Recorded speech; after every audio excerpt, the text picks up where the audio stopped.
ভাবতেছিলাম, দেখতেছিলাম, অনেক সুন্দর বিষয়। তার 40 অধ্যায় আমি 2টা পদ পড়তে চাই, 29 থেকে 31 পদ পর্যন্ত 2টা পদ পড়তে চাই। আমি সবারই পড়ে দিচ্ছি। যিশায় তার 40 অধ্যায় 29 থেকে 31 পদ। তিনি ক্লান্ত ব্যক্তিকে শক্তি দেন ও শক্তিহীন লোকের বল বৃদ্ধি করেন। তরুণেরা ক্লান্ত ও শ্রান্ত হয়, যুবকেরা স্থলিত স্থলিত হয়, কিন্তু যাহারা শতভূর অপেক্ষা করে তাহারা উত্তরোত্তর নতুন শক্তি পাইবে। তাহারা ঈগল পক্ষীর ন্যায় পক্ষ সহকারে ঊর্ধ্বে উঠিবে। তাহারা দৌড়িলেও শ্রান্ত হইবে না, তারা গমন করিলেও ক্লান্ত হইবে না। এই ঈশ্বরের বাক্য। ঈশ্বরের বাক্য আমাদের প্রচুর পরিমাণে আশীর্বাদ দান করুক। আমিন। আসলে আমরা বাক্যের জন্য একটু প্রার্থনা করি, আমরা মস্তক অবনত করি এবং প্রার্থনা করি।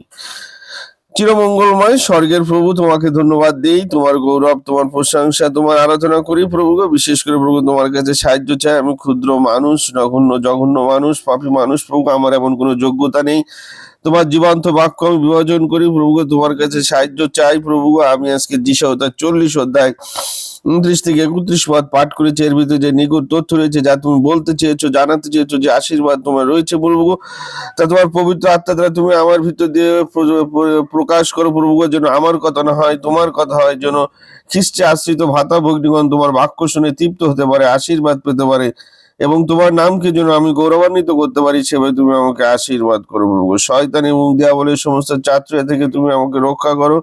আমার ভিতরে যে জড়তা, দুর্বলতা রয়েছে, তা তুমি দূর করে দাও প্রভু। এই প্রার্থনা তোমার পুত্র, জীবন্ত মুক্তিদাতা প্রভু যীশু খ্রিস্টের নামে চাই, তুমি দয়া করে শ্রবণ ও গ্রাহ্য করো। আমেন। এখানে কত সুন্দর একটি কথা ঈশ্বর বলছেন। হ্যাঁ, এখানে একটি ভাব রয়েছে, দেখবেন কত সুন্দর। ক্লান্ত বলছে কি, তিনি ক্লান্ত ব্যক্তিকে শক্তি দেন ও শক্তিহীন লোকের বল বৃদ্ধি করেন। তরুণরা ক্লান্ত শ্রান্ত হয়, যুবকেরা স্থলিত হয়, কিন্তু এখানে বলা হয়েছে সমস্ত কিছু হয় কি করলে? যারা সদাপ্রভুর অপেক্ষা করে। একটাই সত্য এখানে, যারা সদাপ্রভুর অপেক্ষা করে তারা এই যে নতুন শক্তি পাইবে, বিকল পাখির মতো হবে, সমস্ত আশীর্বাদ তাদের হবে। সত্য একটাই, অপেক্ষা। অপেক্ষা করলে আবার আশীর্বাদ পাওয়া যায়। আমি আর ভাবতেছিলাম এটা আবার কিরকম, কারোর জন্য অপেক্ষা করলে কি? অপেক্ষা তো কারোর জন্য বসে থাকা, কারোর জন্য করা। অপেক্ষায় আবার আশীর্বাদ কি হয়? কিন্তু এখানে অপেক্ষার অর্থ অন্য ধরনের। আসলে আমি একটু জাগতিক এখন যাই। হ্যাঁ, আমরা এখন যুগের সময় কি অপেক্ষা করতে চাই না। আমরা সবাই ইনস্ট্যান্ট, সবাই ব্যস্ত। কারোর ভিতরে ধৈর্য নেই। হ্যাঁ, আমরা অপেক্ষায় বিশ্বাসই করি না। যত দ্রুত সম্ভব, যত তাড়াতাড়ি, এটা আমরা পছন্দ করি। শুধু আমরা না, আমাদের এই যে ছোট ছোট এখন যে বাচ্চাগুলো হয়েছে, প্রজন্ম। আমি স্যারের বাসায় গেলাম ঢাকায়, তো স্যারের একটা মেয়ে রয়েছে, সে সারাদিন একা থাকে, তো তার হাতে একটা মোবাইল ধরা যায়। তো সে সারাদিন মোবাইল নিয়ে খেলা করে, 3-4 বছর বয়স, কথাই ঠিক মতো বলতে পারে না। তো সে দেখি মোবাইলটা হাতে নিয়ে শুধু এরকম করছে, এরকম করছে, এরকম করছে। হ্যাঁ, 1 সেকেন্ড 2 সেকেন্ড কোনো একটা সে দেখে, শুধু এরকম করছে। কিছুক্ষণ পরে দেখি হঠাৎ সে মাথা হাতে বলছে, এরকম করলাম, কি হলো? সেরকম করছে কেন? হ্যাঁ, পরে বুঝলাম যে কারেন্ট চলে গেছে, ওর ওয়াইফাই লাইনের কাজ করছে না, মোবাইল আর কাজ করছে না। তাই ও বিরক্ত হয়ে গেছে, ধৈর্য হারা হয়ে গেছে। সে কি, ওই ছোট বাচ্চাটাও সে ধৈর্য ধরতে চায় না, সে অপেক্ষা করতে চায় না। কি আজব ব্যাপার! অথচ সেই আমরা আজকে তেল নিতে গেলে অবাক হতে হয়। হ্যাঁ, লাইনের পর লাইন সিরিয়াল দিয়ে দাঁড়িয়ে ধৈর্য ধরে তেল নিতে হবে। আমার সৌমিন ভাই তো রাত্রে গাড়ি লাগাই, হ্যাঁ, পরের দিন সকালে গিয়ে তেল ফেলতে। ধৈর্য কোথায়? এইখানে ধৈর্যর পরিচয় কি? ধৈর্য আমাদের এখানে আছে, কিন্তু কোনো কাজের বিষয়, কোনো কিছু বিষয় যখন আমরা বলি, তখন আমাদের ধৈর্য নাই, আমরা ধৈর্য হারা হয়ে যায়। আমরা অপেক্ষা করি না, আমরা ধৈর্য ধরতে চাই না, আমাদের যত দ্রুত সম্ভব। হ্যাঁ, আগেকার সময় যখন আমরা ছোট ছিলাম, তখন আমাদের খুব বিষয় ছিল, কারোর বাসায় এরকম টিভি থাকতো না। খুব সম্ভ্রান্ত যারা হচ্ছে চেয়ারম্যান, মেম্বার বা অনেক সম্ভ্রান্ত গ্রামের, তাদের বাসায় টিভি সাদা কালো, হ্যাঁ, টিভি থাকতো। তো আমরা সেই সময় ওই মাসে একবার সিনেমা হতো, বই হতো, সেই বই দেখবার জন্য যাইতাম, 3-4 ঘন্টা কত অপেক্ষা করতাম, মাস আসবে তারপরে একবার একটা কি সিনেমা হবে, সেই সিনেমা আমরা দেখবো। সপ্তাহে একবার নাটক হবে, তাও সে উঠানে বসতে হবে, ঘরে বসতে দেয় না, সে উঠানে বসে বসে কত ধৈর্য ধরে দেখতাম। আর এখনকার মানুষ মোবাইলে, আরে বাবা, ইনস্ট্যান্ট সবকিছু চাই আমরা। কিন্তু খ্রিস্ট জীবন এরকম না, খ্রিস্ট জীবন এরকম না। ঈশ্বর যখন মসির দ্বারা ইসরায়েল জাতিকে সে মিশর থেকে বাইর করে কনান দেশে নিয়ে যাচ্ছিল, সেই যাত্রা, সেই পথ ছিল 11 দিনের অনলি। মিশর থেকে কনানের যে দেশ, সে দেশে যাইতে 11 দিন সময় লাগে, কিন্তু ঈশ্বর তাদেরকে 40 বছর সেই মরুপ্রান্তে তাদেরকে নিয়ে গেছিল। খ্রিস্ট জীবন এরকম, ইনস্ট্যান্ট জীবন এরকম না। খ্রিস্টের জীবন এরকম তাড়াহুড়োর জীবন না। আজকে আমরা সেই মানুষ, কিছু ক্ষেত্রে আমরা গিয়ে মোটে অপেক্ষা করতে চাই না, ধৈর্য ধরতে চাই না, সমস্ত জায়গায় আমরা তাড়াহুড়ো। কিন্তু যে সেই জায়গায় আমাদের স্বার্থ আছে, সেখানে আমরা ঠিকই সেই মানুষ, আমরা ধৈর্য ধরে বসে থাকি। আমরা যদি কোর্টে যাই, কারো যদি কেস কাম থাকে, সারাদিন কোর্টে বসে থাকবো, কোনো কথা হবে না, মাছি নড়বে তা কোনো কথা হবে না, সেখানে আমরা ধৈর্য ধরি। যদি আমরা ডাক্তারের কাছে যাই, সিরিয়াল ধরে বসে থাকি, ঘন্টার পর ঘন্টা যুদ্ধ ধরে বসে থাকি। কিন্তু অন্য ক্ষেত্রে বলা হইলে আর ধৈর্য, তখন আর আমাদের ধৈর্য থাকে না, আমরা আর অপেক্ষা করতে চাই না। এই অপেক্ষা, এখানে যে শাস্ত্রে যে অপেক্ষার কথা বলা হয়েছে, এটা হিব্রু ভাষা আছে কাভা। হ্যাঁ, এই কাভা অর্থ হচ্ছে অপেক্ষা করা। এই অপেক্ষা করা মানে চুপ থাকা না, এর বেশ কিছু অর্থ রয়েছে। অপেক্ষা করা, প্রত্যাশা করা, তারপরে প্রতীক্ষা করা, ধৈর্য ধরা, আর একটা সুন্দর শব্দ রয়েছে, ঈশ্বরের সাথে বেঁধে রাখা। ঈশ্বরের সঙ্গে বেঁধে রাখা, কত সুন্দর কথা, মানে ঈশ্বরের সঙ্গে থাকা। হ্যাঁ, ঈশ্বরের সাথে বেঁধে রাখা বললে আমরা কিরম মনে করি, তাই না? না, ঈশ্বরের সঙ্গে থাকা, একই থাকা। এই অপেক্ষা করার মানে হচ্ছে, আমাদের দেশে যে গরু ছাগল আছে না, আমরা খুঁটি দিয়ে কি করে বেঁধে রাখি, যেন দূরে না যেতে পারে। এরকম ঈশ্বরের সঙ্গে আমাদের থাকা, বেঁধে রাখে, অপেক্ষা করার অর্থ হচ্ছে।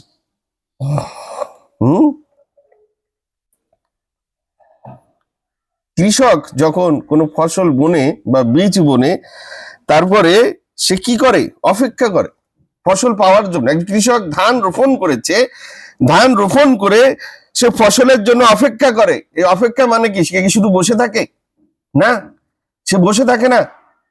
সে যত সময় সেই ফসলে নিংড়ানি দেয়, সে যখন পানির দরকার পানি দেয়, হ্যাঁ, যখন সারের দরকার সার দেয়, যখন ওষুধের দরকার ওষুধ দেয়, তাই না সে ফসল পায়।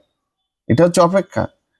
আমাদের জীবনে এখানে অপেক্ষা বলতে বলা হয়েছে, আমরা ঈশ্বরের জন্য কতটুকু অপেক্ষা করি, আমাদের জীবনে প্রভুর জন্য আমরা অপেক্ষা করেছি।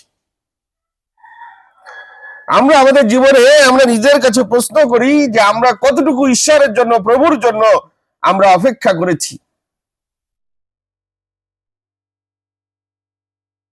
আমরা কখন মনে করেছি যে আমি প্রভুর কাছে যাব, যে প্রভুর কাছে আমি প্রার্থনা করব, আমি কখন প্রভুর কাছে যাব, আমি বাইবেল পাঠ করব, আমি কখন যাব প্রভুর বাক্য আমি শুনবো অমুক জায়গায়। অপেক্ষা করেছি প্রভুর জন্য, ঈশ্বরের জন্য আমরা। হ্যাঁ, আমরা অপেক্ষা করি না।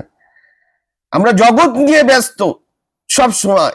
হ্যাঁ, কোথায় টিভি, কোথায় সিনেমা, কোথায় মোবাইল, কোথায় বন্ধু বান্ধব, কোথায় ঘুরতে যাওয়া, এই জগৎ নিয়ে ব্যস্ত আমরা। ইনস্ট্যান্ট সবকিছু, আমরা প্রভুর জন্য অপেক্ষা করি না। আমাদেরকে প্রভুর জন্য অপেক্ষা করতে হবে। সবসময় আমাদের হৃদয় আকাঙ্ক্ষা থাকতে হবে যে আমি কখন ঘুম থেকে করে প্রভুর কাছে মিশবো, প্রভুর সাথে আমি প্রার্থনা করব, প্রভুর সাথে আমি কথা বলবো, আমি কখন উঠবো, আমি বাইবেল পাঠ করব, আমি সবসময় প্রভুর সাথে বাধা থাকবো, যুক্ত থাকবো, যেন আমি ওই সেই গরুর মতো, ছাগলের মতো যেন দূরে না যেতে পারি। বেঁধে রাখা হয় যেমন খুঁটি দিয়ে, দড়ি দিয়ে, যেন ঈশ্বরের সাথে, প্রভুর সাথে আমাদের এরকম বাধা থাকে।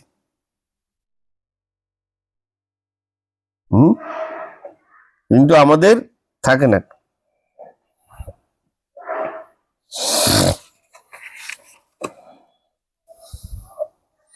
আমি দুই ধরনের আমরা নাইট গার্ড দেখি, তাই না, যারা রাত্রে নৈশ প্রহরী, হ্যাঁ, তারা দুই ধরনের নৈশপ্রহরী আছে, নাইট গার্ড আছে। এক ধরনের নাইট গার্ড কেমন, সে কি করে, তার যখন ডিউটির সময় হয় সে আসে, এসে তার যে জায়গাটা আছে জায়গাটা সে ফাইন করে পরিষ্কার করে ঝাড় দেয়, ঝাড় দিয়ে একটা গোলপ ধরায়। কেন, মশা তো আমাদের দেশে গোলপ ধরায়, গোলপ ধরায় তার যে এলাকাটা আছে একবার ঘুরে আসে, ফাইন করে ঘুমায় পড়ে, তার যে জায়গায় সে জায়গায় সে ঘুমায় পড়ে। ভোর হইলে উঠে আবার তবলা তবলি গুলো গুছায় বাড়ি চলে।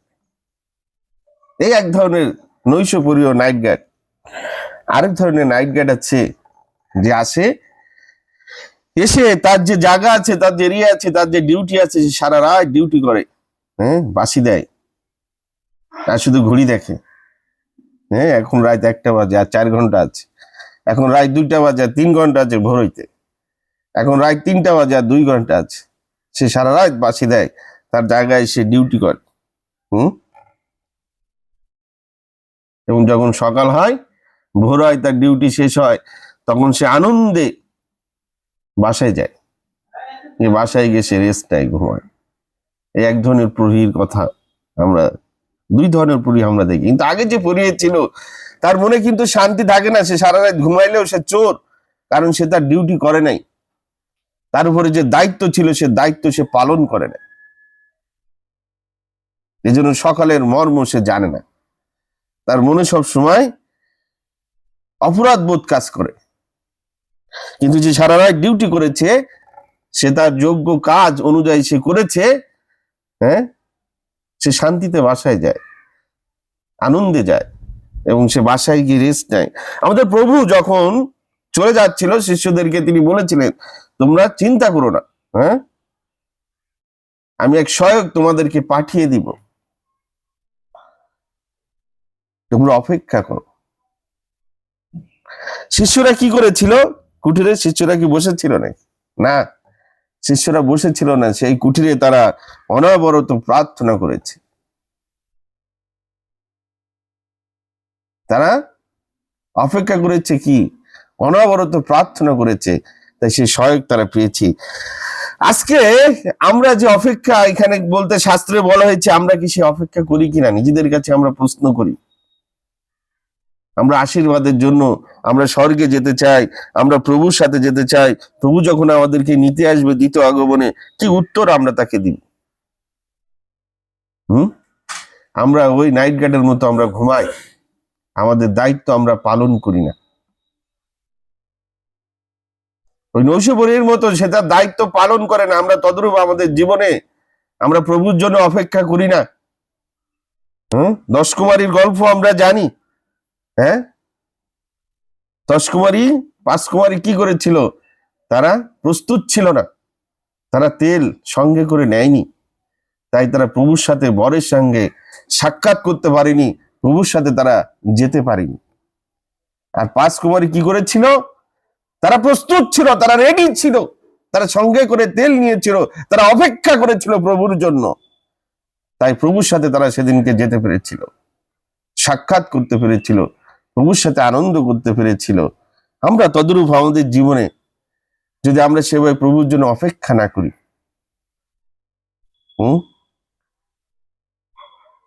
প্রভুর জন্য যদি আমরা অপেক্ষা না করি, যদি আমরা প্রস্তুত না থাকি, আমরা যদি ঘুমিয়ে যাই, তাহলে আমাদের অবস্থা তদরূপ হবে। এগুলো শাস্ত্রের কথা, আমার কথা নয়। আমাদেরকে সেভাবে অপেক্ষা করতে হবে, প্রস্তুত থাকতে হবে, রেডি থাকতে হবে, নাইলে আমাদেরও পরিণতি তদরূপ ওই 10 কুমারীর মতো হবে। প্রভুর সাথে আমাদের সাক্ষাৎ হবে না, প্রভুর সাথে আমরা যেতে পারবো না, সেদিন প্রভু আমাদেরকে চিনতে পারবে না। তাই আসুন আমরা প্রভুর জন্য আকাঙ্ক্ষিত হই, আমাদের হৃদয় তৃষ্ণার্ত হোক, আমরা প্রভুর সাথে এক থাকি, প্রভুর সাথে যেন আমরা বাধা থাকি, আমাদের হৃদয় যেন সবসময় প্রভুতে থাকে, যেন সবসময় আমাদের হৃদয় আকাঙ্ক্ষা থাকে, পিপাসিত থাকে, যে কখন আমি প্রার্থনা করব, কখন আমি বাইবেল পাঠ করব, কখন আমি প্রভুর বাক্য শুনবো। এই অপেক্ষায় যেন আমরা সবসময় থাকতে পারি। একজন প্রেমিক একজন প্রেমিকা যখন দুজন দুজনকে মন দিয়ে সত্যিকারের ভালোবাসে, প্রেমিক যখন পার্কে বসে থাকে দেখা করার জন্য, কিন্তু প্রেমিকা যখন আসে, অনেক দেরিতে যখন আসে, তখন দেখলে তার হৃদয় কি ভরে যায়, মন ভরে যায়। কিন্তু অপেক্ষার প্রহর অনেক কঠিন, যে যখন অপেক্ষা করে আমাদের ওই রকম, যখন আমরা এই কষ্ট করে প্রভুর জন্য আমরা অপেক্ষা করতে পারবো, প্রভুকে যখন আমরা পাবো, প্রভু যখন আসবে, আমাদের হৃদয় ভরে যাবে আনন্দে, তৃপ্তিতে, সুখে, শান্তিতে। আমি বিনয় ভাবে অনুরোধ করতে চাই, আসুন আমরা প্রভুতে আমরা অপেক্ষা করি, প্রভুর জন্য আমাদের হৃদয়কে আমরা প্রস্তুত করি, তৈরি করি, বিশ্বাসে আমরা স্থির থাকি, বিশ্বাসে আমরা দৃঢ় থাকি। তাহলে আমাদের জীবনে যখন প্রভু আসবেন আমাদেরকে নিতে, দ্বিতীয় আগমনে, হ্যাঁ, প্রভু আমাদেরকে একটি সেই সুন্দর কথাটা শোনাবেন, আমার বিশ্বাস্ত দাস, আমার আনন্দে সহভাগী হ। আর যদি আমরা অপেক্ষা না করি, তাহলে আমরা সে বিশ্বাস্ত দাস হব না। প্রভু আমাদেরকে সেদিনকে চিনবে না, চিনতে পারে, দূর করে দিবে, দূর হও, আমি তোমাকে চিনি না। ঈশ্বর তার বাক্যে আমাদের প্রচুর পরিমাণে আশীর্বাদ দান করুক। আমেন।